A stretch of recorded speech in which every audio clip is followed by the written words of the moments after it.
And again, thank you very much for being here. Thank you very much for being here. Yeah, I will let you with the regional director, with the regional lead for Africa, Aresu. And yeah, I hope you enjoyed this webinar. Thank you again. Thank you so much, Marcos, for the very pertinent remarks on climate change as a significant contributor to conflict, and also just being able to highlight and underscore the impact of climate change at the local level. And we appreciate your opening remarks and also just being able to give us the blessings to go ahead. I also want to recognize the regional lead for Africa, Adeso, who is here with us, and also the climate change lead for GNDR. And I'm sure he will also be able to really contribute to this conversation.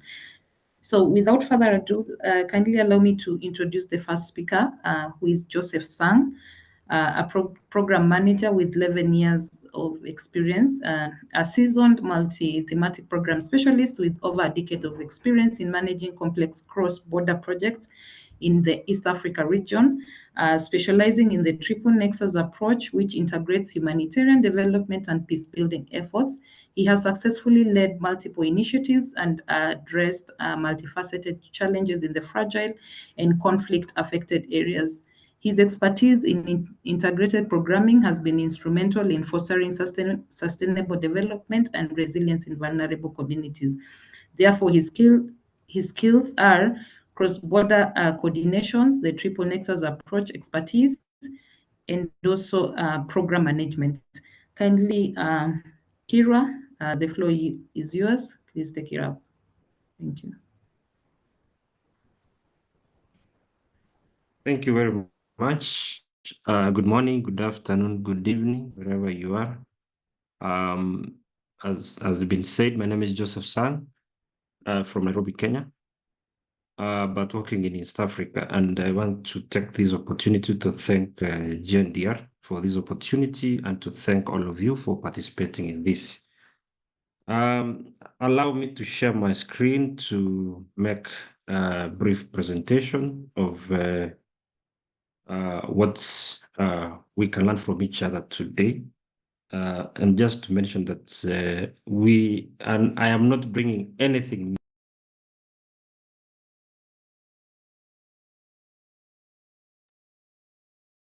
I'm not bringing anything new per se, but the most important thing is to deepen our understanding in this nexus between climate change, peace, and conflict, but more importantly, contextualizing, especially in the areas that you are working in. So I hope you can see my screen so that I can proceed in the interest of time. We can see. We can see it. Yeah, we can see it. I'm not sure if you can put it in presentation mode, but if not possible, it's still fine. Yeah. Yes, I can. Thank you. Is that fine? Yes. Okay. So I'm going to take you through a couple of learnings, experiences, and lessons, specifically in the context of Africa. To be very specific, is Moyale, which is the border of Kenya and Ethiopia, which stretches over 1,000 kilometers stretch. So basically, before we go forward, I think it is important for us to see the objectives of this discussion. We have three main objectives from my side, which is to understand the interlinkage, humanitarian development and peace nexus, going down to the specificities that we have mentioned earlier, which is around climate change, peace building, and conflict. So also understanding the impact of climate change on the three thematic areas that you've mentioned, and finally identifying practical strategies for enhancing resilience in the communities that are affected by negative impacts of climate change. So those are the main key objectives. As I said, I might not conclusively cover these three objectives, but because you're here, we will be able to find time for plenary to dissect further on the same. So just to introduce, and I'll not mention everything because of time, is that basically, as you might know, is that climate change, conflict, and peace are triplets, are interconnected issues that have significant impact on the stability and security of communities around the world. And it makes it even worse in developing countries, unstable countries, and what have you. So then that simplifies the understanding that climate change really is making things worse in the global south for that reason. So the nexus between these three factors is particularly evident in most of the African regions or countries. And in this case, for my case study, is in Moyale cluster, which is located in the Kenya-Ethiopia border.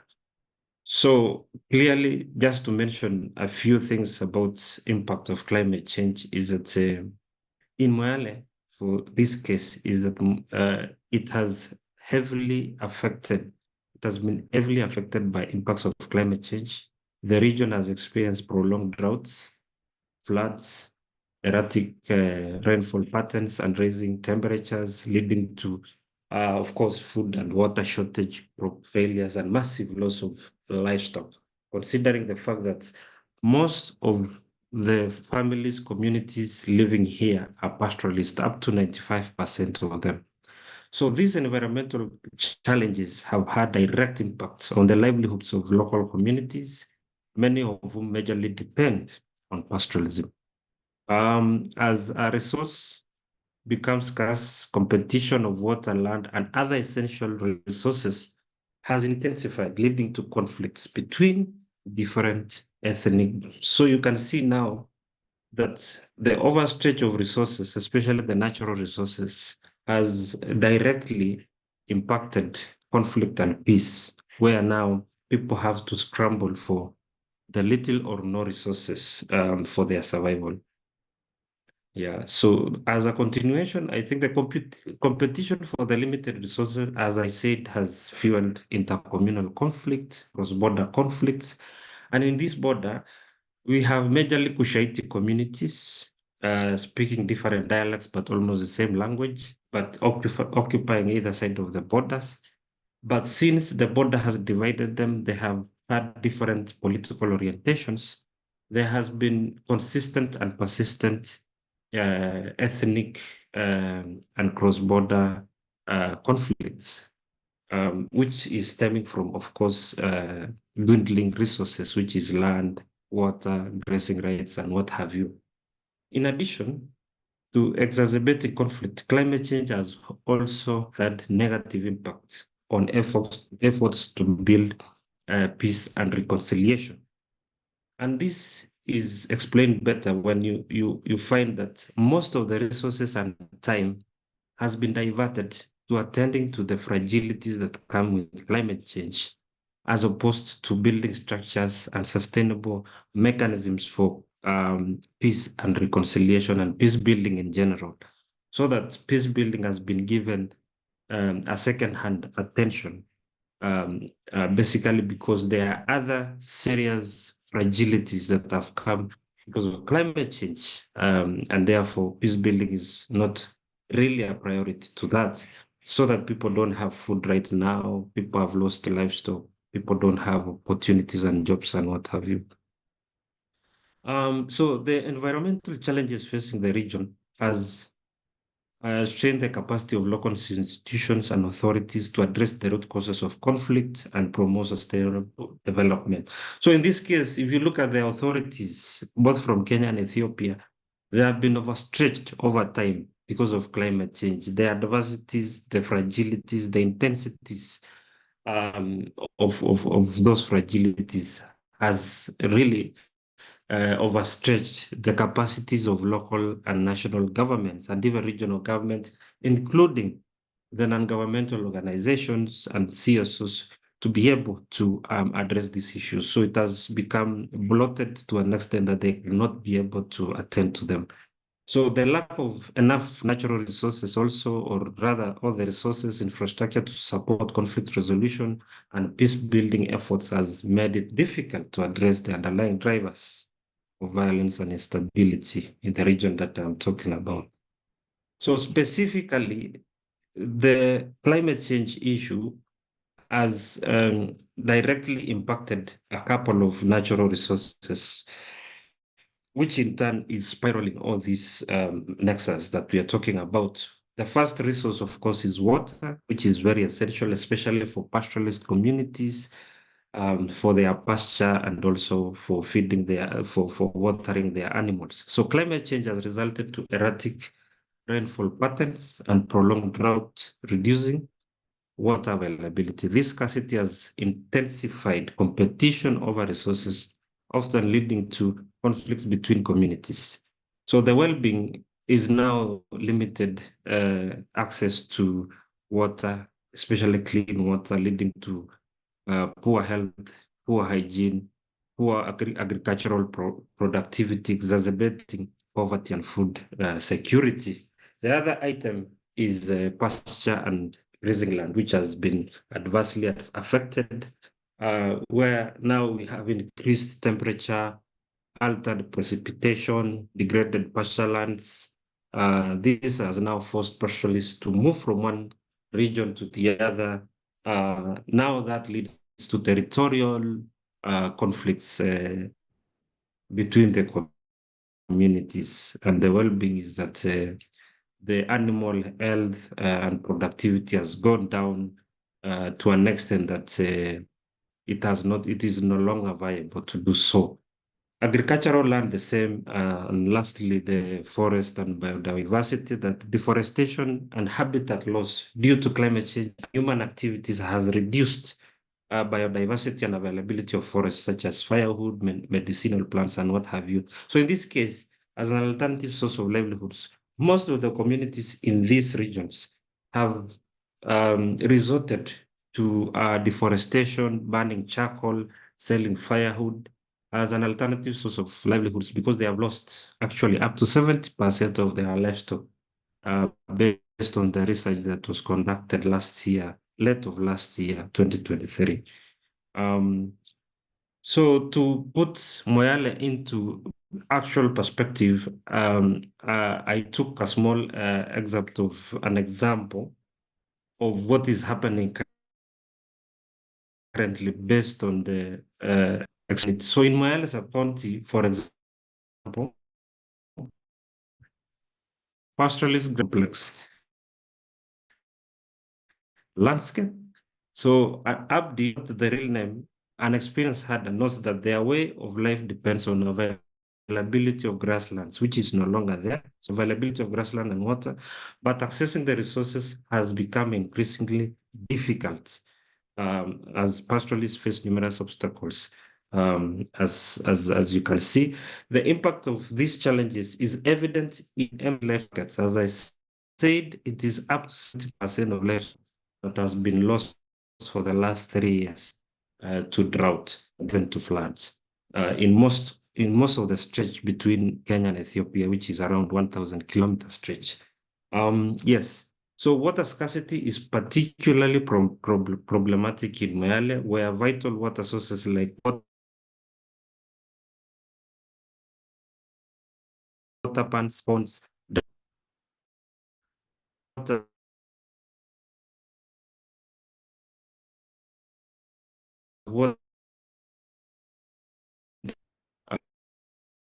uh,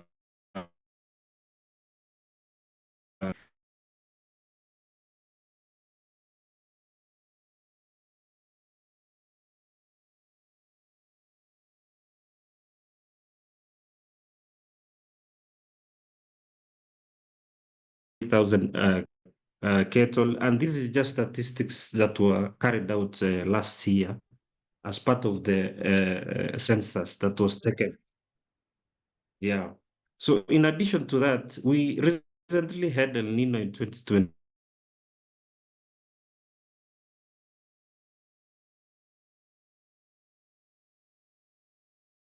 list and the general livelihood. So resources, majorly livestock, and even households. So about 93 households destroying infrastructure, and about 28,000 deaths were recorded. And this is according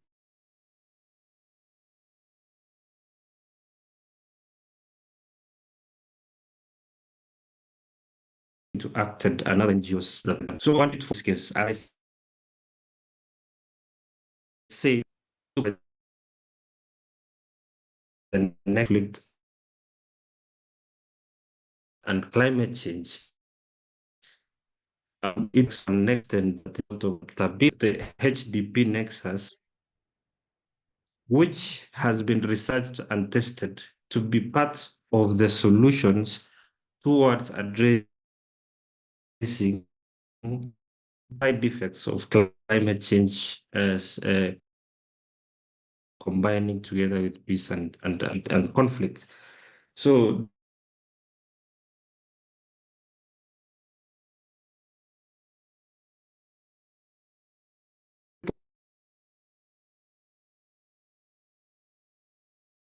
Nexus approach really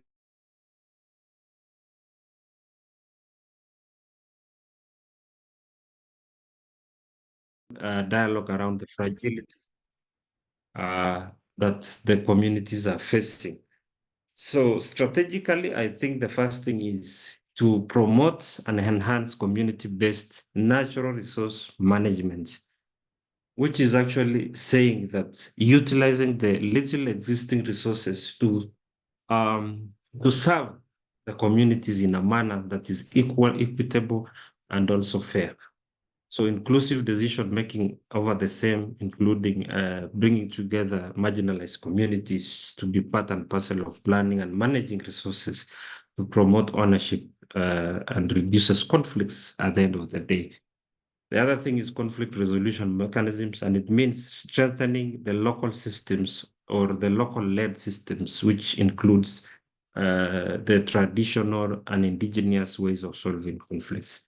Second one is sustainable land use. As I said earlier, there is land degradation and there is deforestation, heavy deforestation, and what have you. So using agroforestry and sustainable agriculture or modern agriculture, which is around smart agriculture, climate smart agriculture, as part of the process of preparing communities to adapt to the realities of climate change.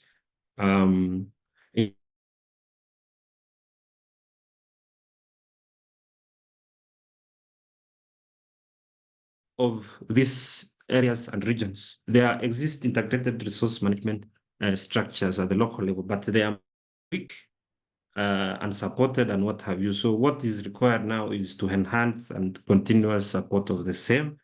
So when you integrate, you support integrated water resource management. It means that utilizing the little available water resource to sustainably protect it for the betterment of the whole community in general.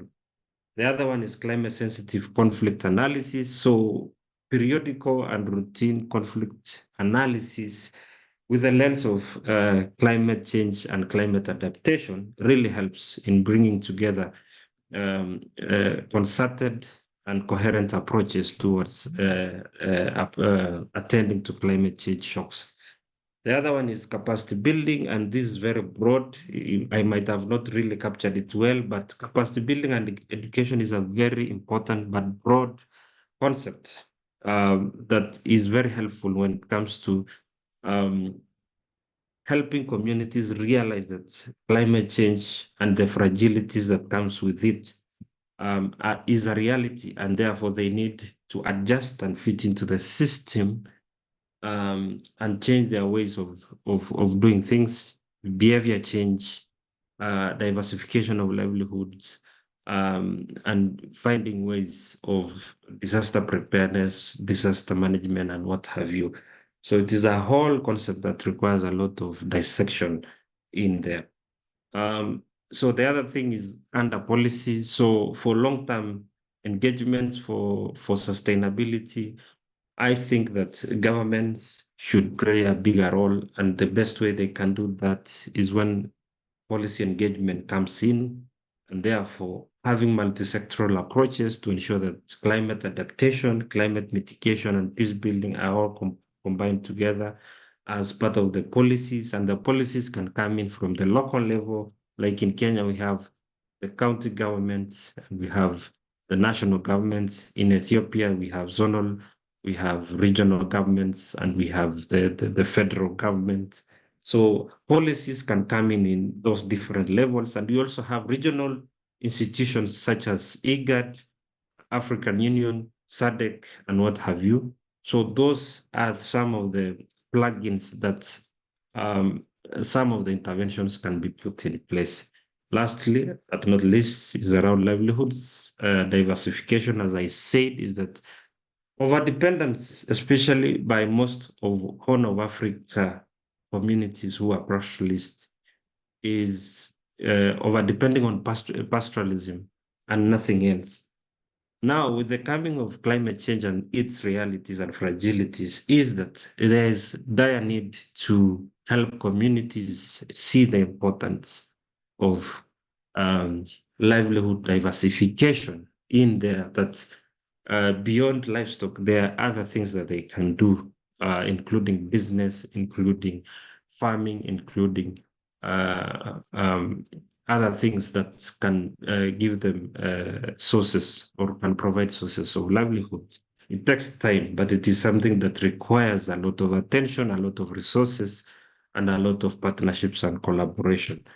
So that forms parts of the solution, but I wanted to emphasize on the importance of triple nexus. It is not a new concept. It could be that it has been implemented in different shapes and forms, but generally when we speak triple nexus seeks to really address and contribute to the fragilities, or rather alleviating the fragilities that comes with climate change. So basically understanding the HDP nexus, first of all, is very important. So it is about humanitarian development and peace building nexus. So bringing three components together. Initially, I think these three components have been implemented separately and has been implemented separately in separate contexts or in different times or timelines. But now it has come to a point where the three components are better implemented together. However, it comes with a lot of complexities with it, including specialities, complexities around dragging of projects and what have you. But then putting together these interventions, or rather these components together, really helps to address the short term, the mid-term, and the long-term solutions when it comes to climate change. So generally, it creates an interlinkage between the three phases, or rather three components. So the nexus also involves changes in financing. So it's not only about programming, but also financing. So I think there has been a very significant shift in financing of triple nexus approach. I can tell you, especially for the Horn of Africa alone, there has been increase in funding of triple nexus programs or projects as opposed to the last 5 years or so. So that now we have many, like in Moyale, for example, I can give you is that we have 6 cross-border triple nexus projects that are currently ongoing by different donors and different actors.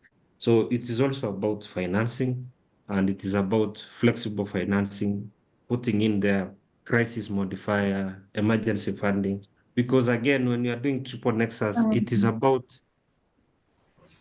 Kira, Sorry? you have a minute, please wrap up the Okay, time. I'm almost there. So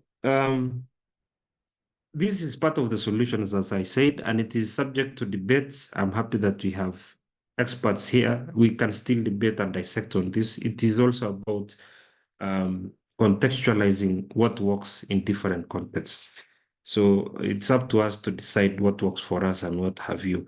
So generally, in conclusion, is that the nexus between climate change, conflict, and peace in Moyale highlights the complex and interconnected nature of these three issues that you're talking about today. So environmental degradation, resource scarcity have contributed significantly to tensions and violence in the region, exacerbating the existing conflicts and undermining prospects of peace, and making it even worse when it is in countries that have weak governance systems. So by addressing the root causes of conflict and investing in sustainable development initiatives, stakeholders like ourselves can work towards building a more peaceful and resilient future for all the contexts that you are working in, not only in Moyale. Thank you very much. I'm happy to take in any questions. Thank you so much, Kira. We will take in the questions after the last presentation. And thank you so much for the elaborate explanation. And I think our participants have been able to pick one or two things, and just also being able to highlight the Africa context, while also bringing in the environmental, natural resources issues that are being experienced at the local level, and the impact, as well as proposing strategic solutions. So I'll directly go to our next speaker, who is Andreas Gomez. I hope I was able to pronounce your name well. So Andreas is a political scientist and holds a master's in international conflict studies, specializing in political analysis and peace building. He has garnered significant experience working with the UK's Foreign Commonwealth Development Office, FCDO, and Ireland's Department of Foreign Affairs, DFA, in Colombia, focusing on conflict resolution and international diplomacy. Currently, he is based in Spain, working at the Institute of Studies on Conflicts and Humanitarian Action.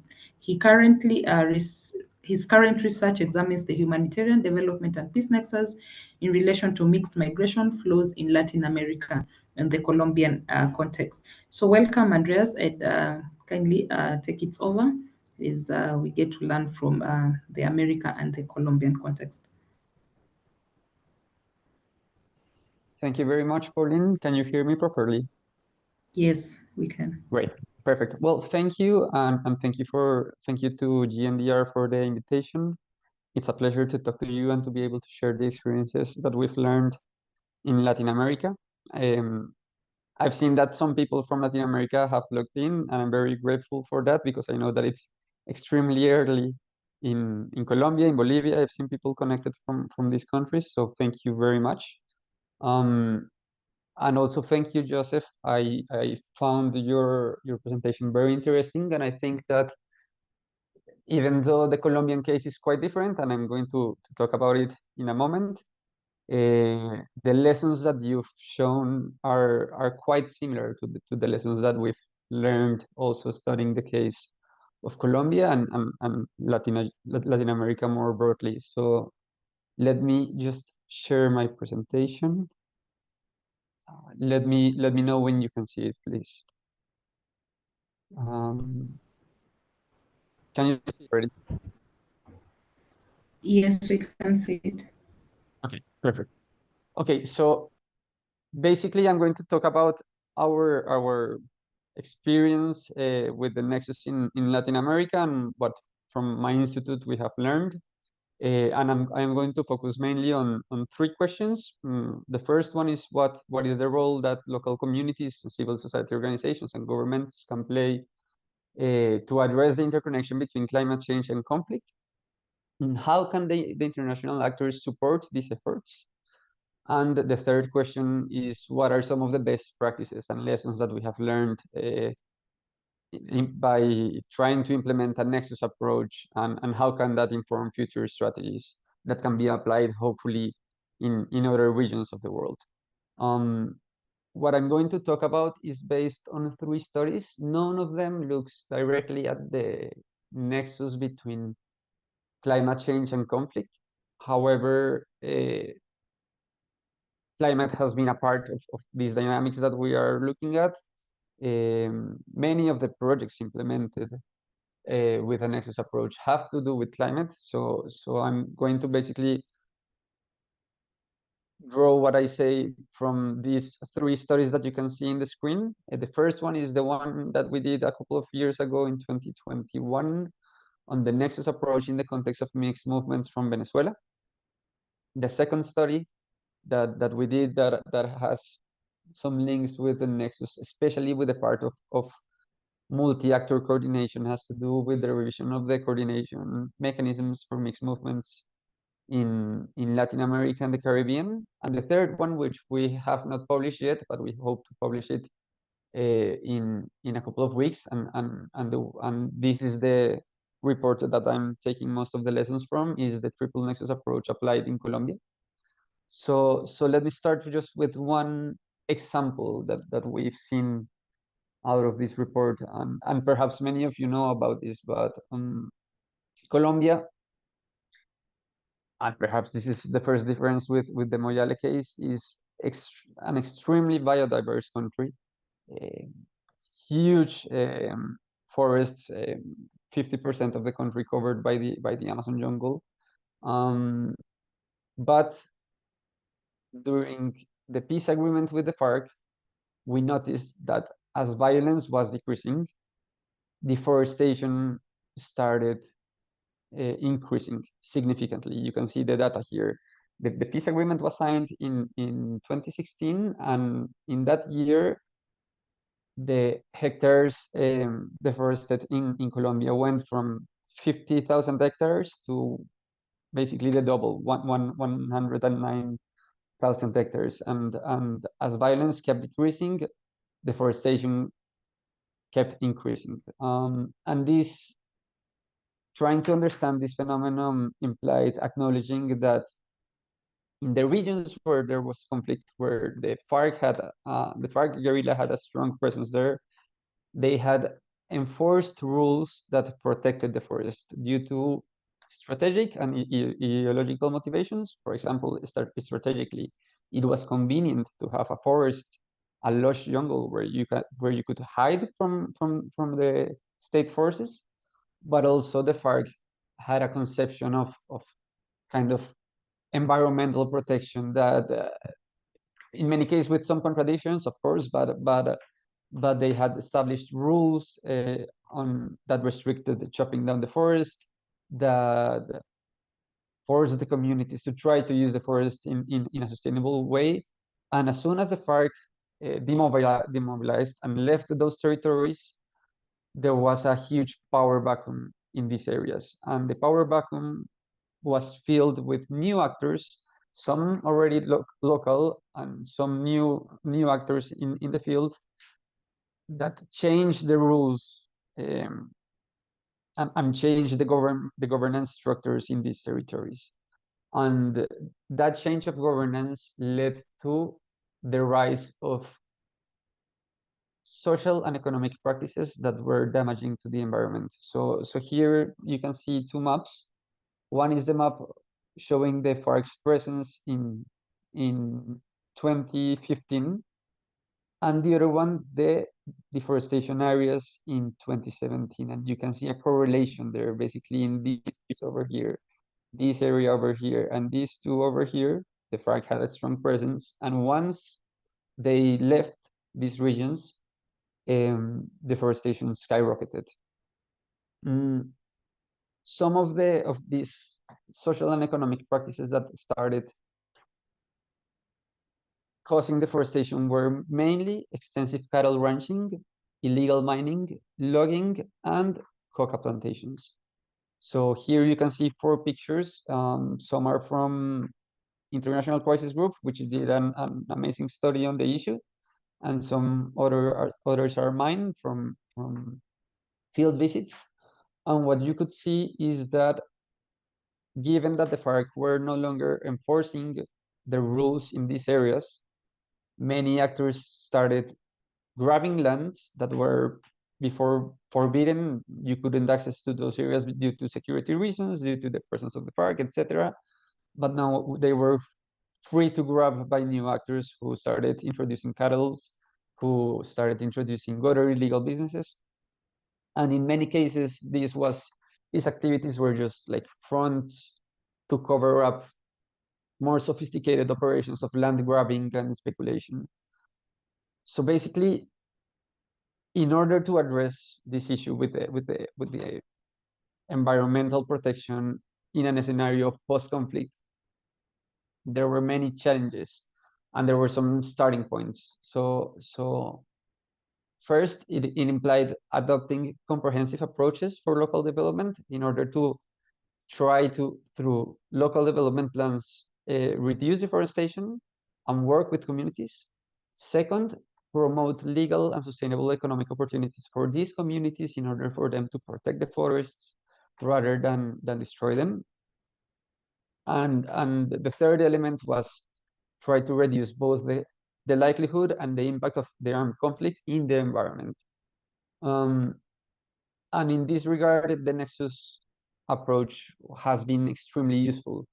First, because the peace agreement signed with the FARC, you could even say that it had already incorporated like a Nexus vision of the problem and of the solutions to the armed conflict. They introduced the concept of sustainable peace, and by introducing the concept of sustainable and lasting peace in the agreement, then the solutions to peace building in Colombia were heavily linked with rural development. So that implied that in these three elements that I just pointed out, the peace agreement contemplated several key elements that could be used by the international community, by local actors, and by the government to work on. The first element was something that we in Colombia call the PDETs, which are basically territorial approach development plans developed by the own communities in a bottom-up process in which at the village level, communities started planning, okay, we want to develop our village this way. And then you grabbed all the villages of an area, and then together they would do a joint development plan. And then you would scale up that process to a regional level. So that was one of the elements that the peace agreement contemplated that would help to solve this problem. The second element was a crop substitution program, a huge plan that invited families that were planting coca in these territories to leave coca behind and try to implement other crops that were sustainable and that helped to reforest the areas.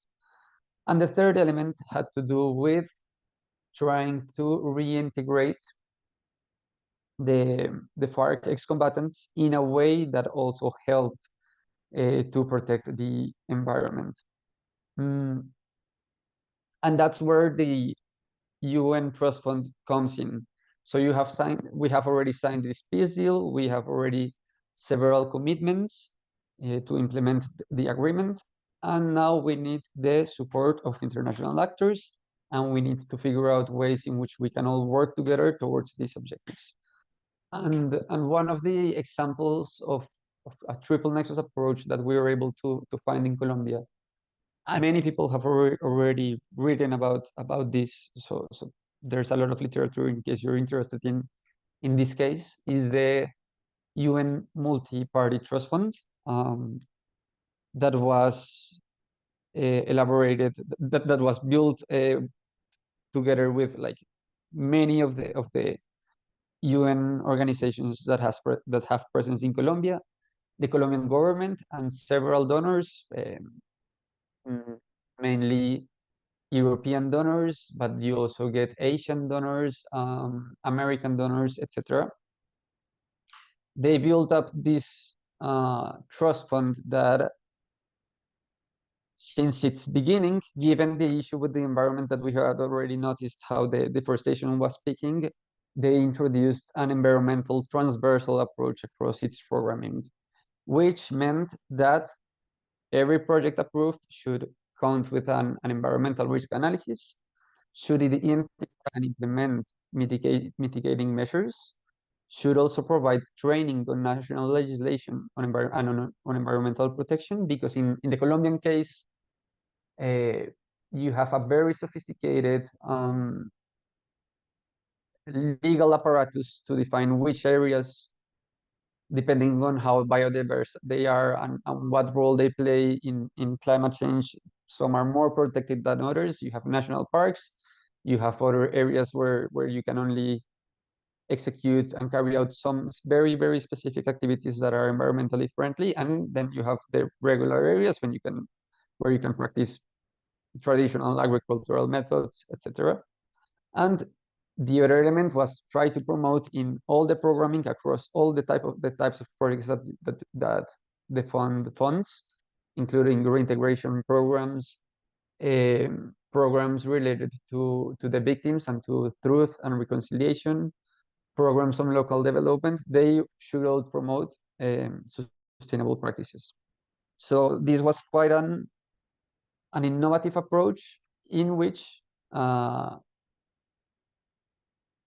there have been some very, very key and interesting activities. So, for example, through this fund, they have been able to fund the mining activities that are quite harmful to the environment and are quite risky for the environment. The fund was able to achieve that for every square of land that was demined, the project operators would try to plant the same area to try to contribute to reforestation efforts. Additionally, many ex-combatants that demobilized had to reintegrate to civilian life, and that implied trying to give them the means to reincorporate properly, both socially and economically.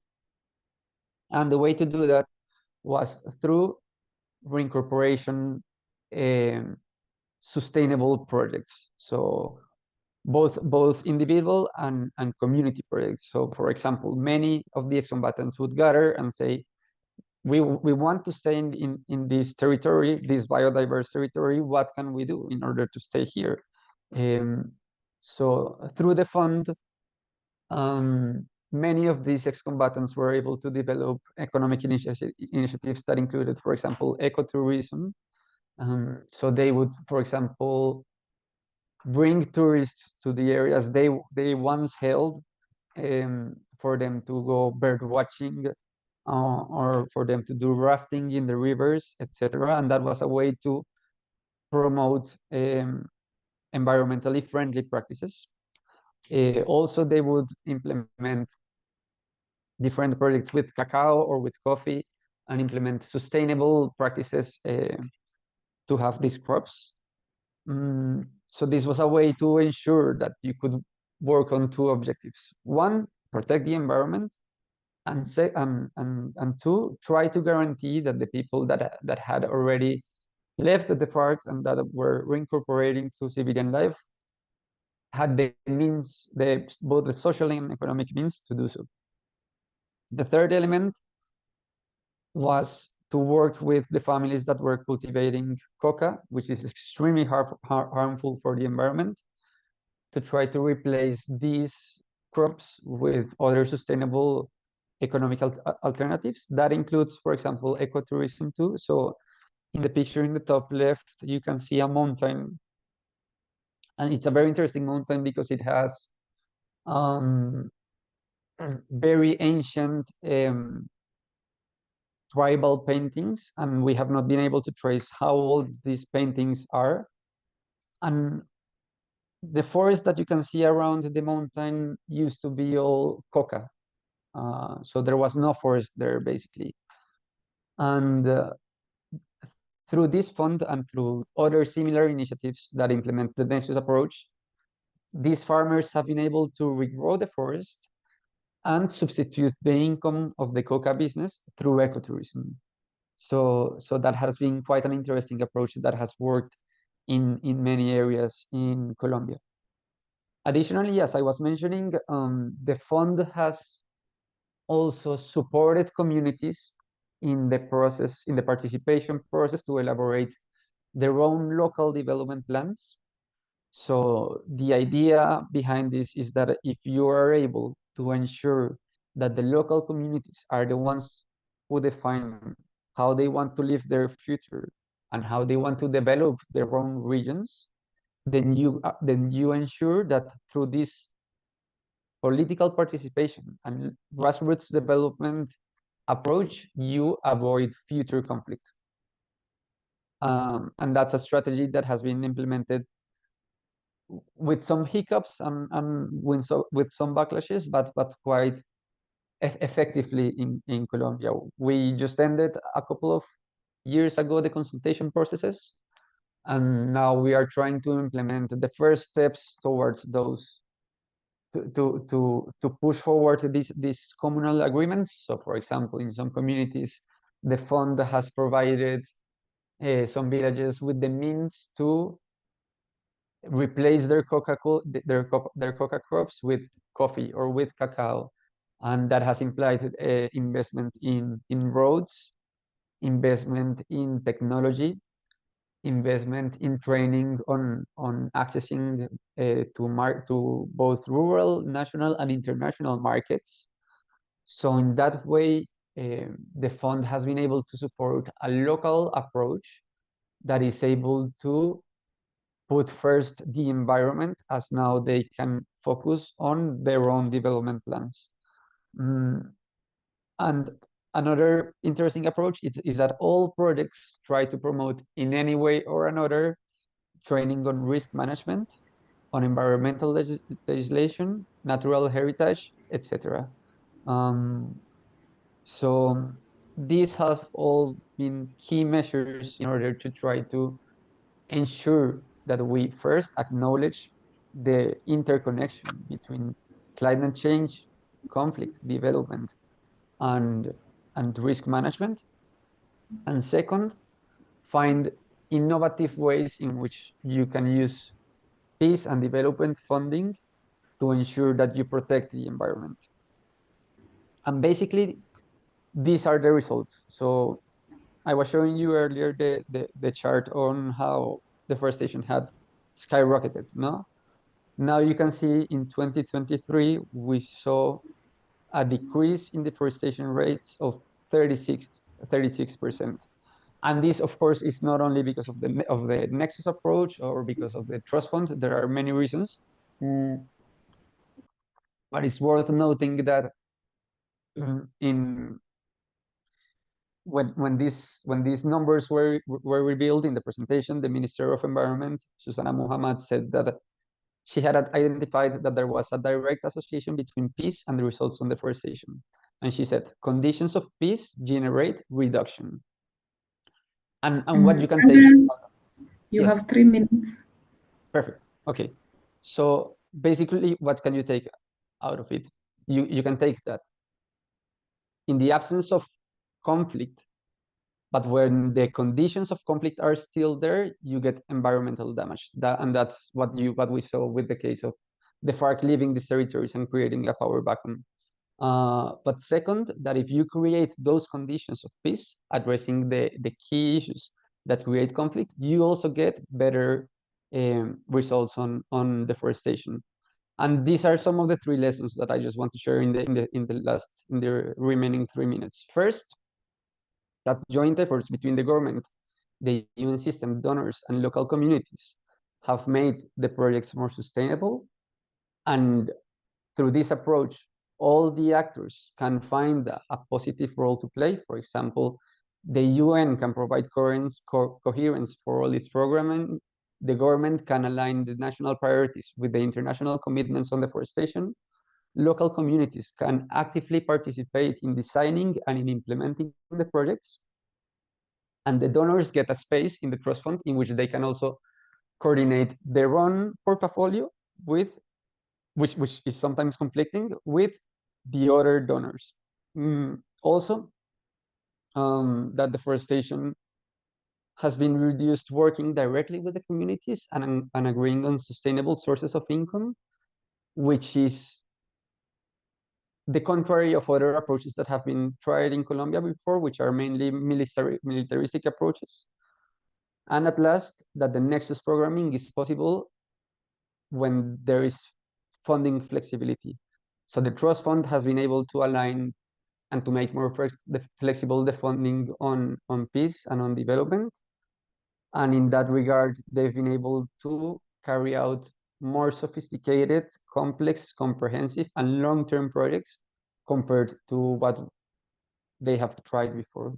So I would conclude with that. I have perhaps some other lessons that I can share, but we can do it through the discussion. Thank you very much. Many thanks, Andreas, for taking us through that. Very elaborate explanations as well. I think I've also picked a few highlights from there. Environmental issues that in relation to deforestation and how that leads into conflicts, and also just being able to emphasize on the role of the joint efforts that's on the various bodies, that is the UN agencies, the government, and even the civil society organizations, as well as highlighting the integrated funding mechanisms. So in the last 10 minutes, I will hand it over to my colleague Kofi, who will be able to moderate the open discussions. We would like to hear your thoughts. I know we have seen some of them on the chat box and you're taking note. And just before I hand it over to him, I want to also highlight that we will be sending out an evaluation survey just to get your thoughts on how the learning event was, and any other topics that you would like us to cover under the conflict as a risk driver. And also just to let you know that GNDR is also planning to launch a conflict working group that will be able to announce and send you the messages to your email. Also, all the presentations will be sent to you, and please also check them. They'll be uploaded on our GNDR community platform, so you'll be able to get a link towards that. So over to you, Kofi, as you take up the plenary session. In wrap up and closure. Thank you. Okay.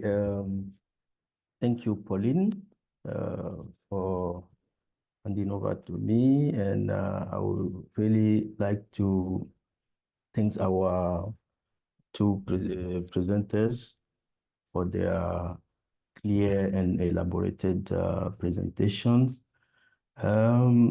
We are going to pass through this this session to more understand what they have presented to us. But before going to this aspect, I just want to highlight that our GNDR approach on the Nexus and climate change and peace Nexus, we are also conducting projects called LLHS, locally led humanitarian solution projects in 11 countries with 22 CSOs around the world in Latin America, Asia, Africa, and Middle East. This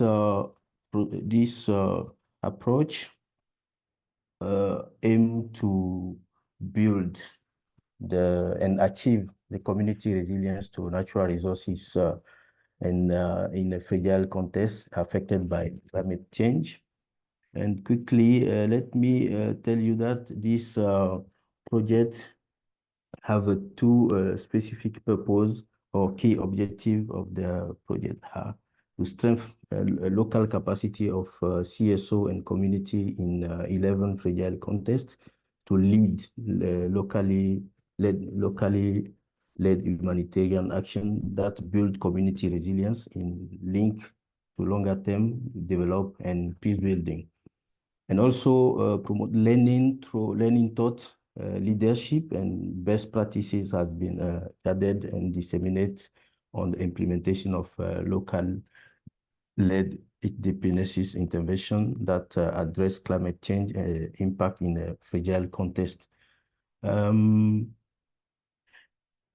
the intervention of our two panelists or our two presenters, they highlighted the key aspect that this approach must really focus And I would like to open this discussion to ask them to clarify what are the best way to highly according to what they presented to us, what are the best way to highly involve local communities in this HDP Nexus approach. And I'm going directly to Andreas Gomez to let him come in with this approach on the community, how to involve highly the communities in this process. And after Gomez, Kiro will take the floor to explain.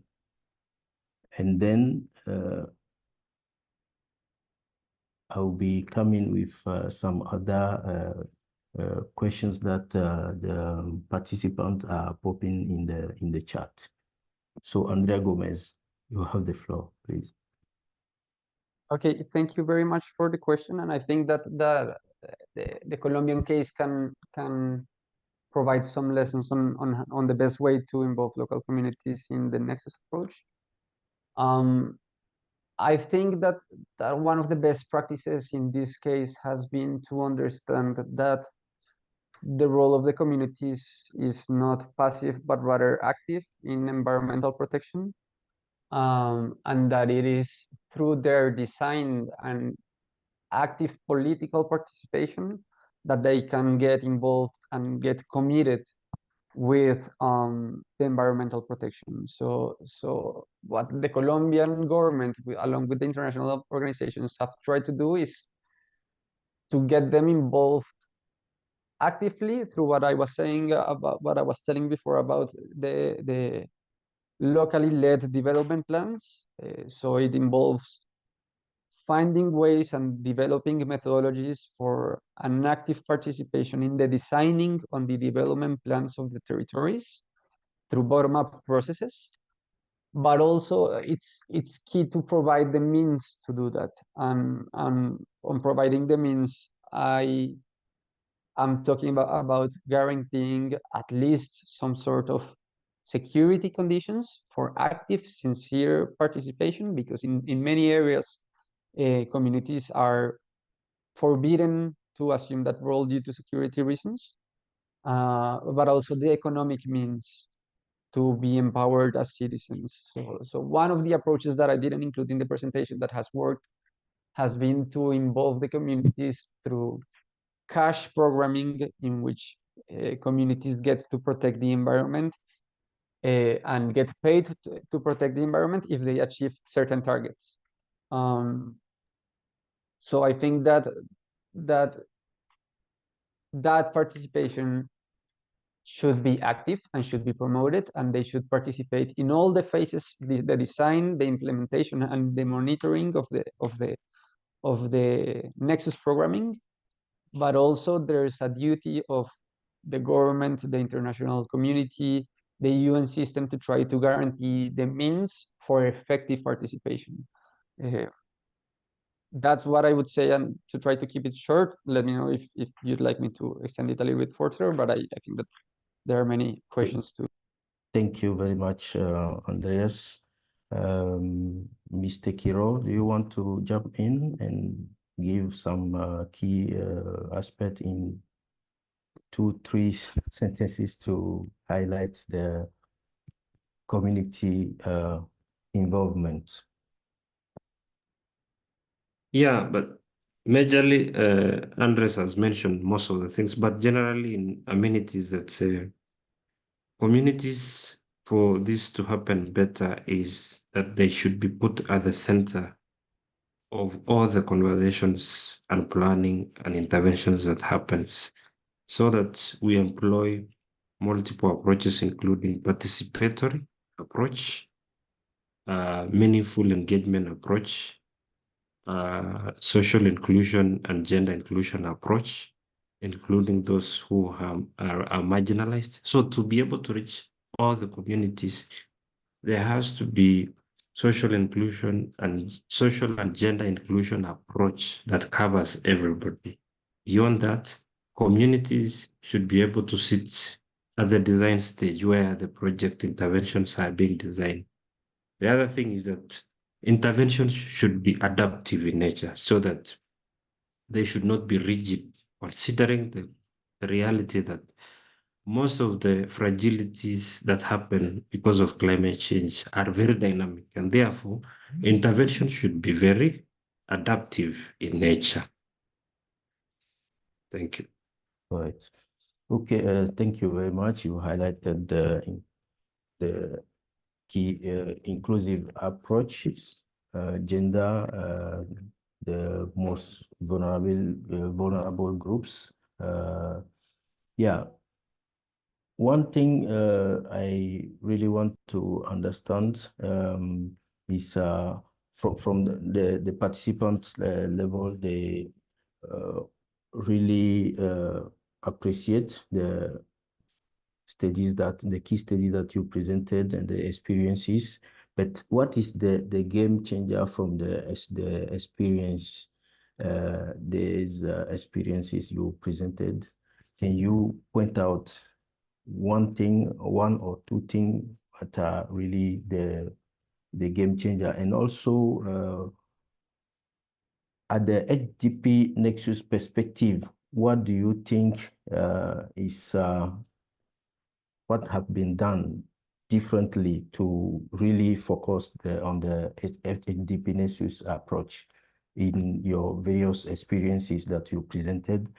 And the third one, where the challenges during the transition from humanitarian to development, there were some challenges.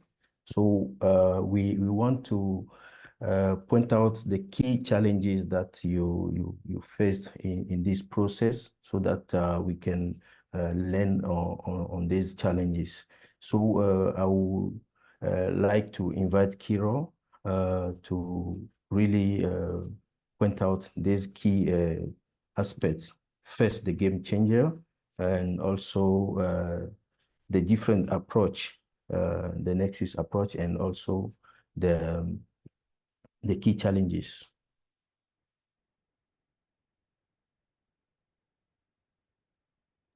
Okay, thank you. So I think, yes, so I think the game changer to triple nexus in response to climate change adversities is that, first of all, there has been a lot of investments in research, and therefore it is more now of intervention, evidence-based interventions, where every interventions that is being done right now in most of the areas in the global south is driven by evidence research. More importantly, the other game changer has been collaboration and partnerships, where right now implementation of triple nexus is not only done by one organization in most of the interventions. Right now, it is based on specialities. So you find organizations, institutions who are specialized in livelihoods, implementing livelihoods components. When it comes to peace building, you find organizations who are specializing in peace building. But in there, they are now including a learning component. So for cross-learning and horizontal learning for all the organizations doing those interventions, but also for communities to learn on how to receive and also adapt to the interventions of triple nexus. More importantly is that there has been a lot of localization in HDP nexus, where communities have been given more powers, more mandates to take up the implementation. Like, for example, in every undertaking, every activity that is implemented in the community, it is the community focal persons who undertake those activities other than the project staff or rather those organizations that are leading. So it is the mandate is given, or rather the powers are given more to the communities. And lastly is the stakeholders. The HDP Nexus is big on stakeholders, where stakeholders who are in the same space are consistently brought up so that they can continually co-create or design and adapt to the changing situations. Okay. Okay. Good. Thank you. The time is really against us, but I understand that you point out some key aspects, the localization aspect, so that we need to build on that to work in the communities. Let me, in 1 minute, invite Andres Gomez, and then we go to the key recommendation, just 2 recommendations per presenter. So, Andres. Okay, I'll try to keep it very brief. So I'll join the first and the second question because I think that the response is quite similar.